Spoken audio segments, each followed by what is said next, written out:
কুষ্টিয়ায় এবার কোরবানির চাহিদার দ্বিগুণ গরু প্রস্তুত করা হয়েছে। জেলার প্রায় 20,000 খামারে অন্তত 2 লাখ গরু লালন পালন করা হয়েছে। আমরা কোনো বাইরের কোনো খাবার খাওয়াই না। যে ঢাকায় গেলে তাতে কিছু লাভবান হতে পারি এই আশায় পোষা। বাগেরহাটে 7,000-এর বেশি খামারে পশু বোটাজাতকরণ করা হয়েছে। অনেক খামারে দেশীয় পদ্ধতিতে লালন পালন করা হয়েছে গরু। আমাদের নিজস্ব খামারে প্রায় 20 থেকে 22 বিঘা জমিতে ঘাস উৎপাদন হয় এবং আমরা নিজস্ব এই ঘাস খাওয়াই গরুকে লালন পালন করি। সার বাস্তাগুলো হয় আমাদের, আমরা মোটা তাজা করি, আমরা আর কি বাজারে বিক্রি করি এবং নিজের জন্য ব্যবহার করি আমরা আর কি। সীমান্ত দিয়ে গরু না আসায় ভালো দাম পাওয়ার আশা মেহেরপুরের খামারিদের।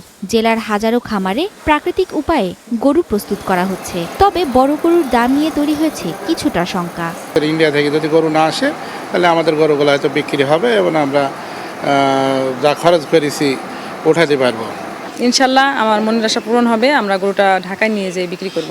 ডিএলএস খুলনা বিভাগের মাধ্যমে আমরা বড় গরুর কিছু ছবি পাঠিয়ে দেই এবং ওখানে গরুর নাম সহ, গরু বলতে খামারের নাম সহ তার মোবাইল নাম্বার দেওয়া থাকে এবং গরুর ওজন কেমন সেরকম লেখা থাকে। যদি কোনো আগ্রহী খামারি অথবা ব্যবসায়ী থাকে সেখান থেকে যোগাযোগ করতে পারে। এক্সপার্ট ইঞ্জিনিয়ারদের দক্ষ হাতে দেশের মানুষকে প্রতিদিন সুরক্ষিত রাখার প্রত্যয় নিয়ে এলো সেফ সার্কিট ব্রেকার।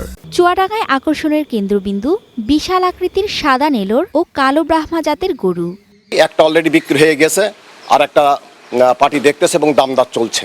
কোনো ফিড বা ভ্যাকসিন কোনো কিছু ব্যবহার করি না, আমরা নিজস্ব ঘাস তৈরি করে নিজেরাই খাওয়াই। পাবনায়ও চাহিদার তুলনায় প্রায় দ্বিগুণ গরু প্রস্তুত করা হয়েছে।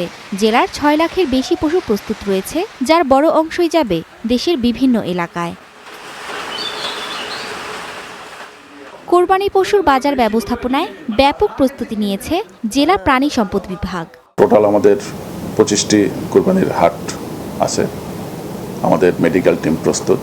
আমরা আশাবাদী যে তারা স্বতঃস্ফূর্তভাবে তারা হাট বাজারে অংশগ্রহণ করছে এবং ভবিষ্যতে তারা এই কার্যক্রম অব্যাহত রাখবে। 10 থেকে 12 দিন বা 14 দিন, শেষ 2 সপ্তাহ যখন কোরবানির হাটগুলো চালু হয়, তখন আমাদের প্রত্যেকটা হাটে আমাদের একটা করে ভেটেরিনারি মেডিকেল টিম গঠন করা হয়।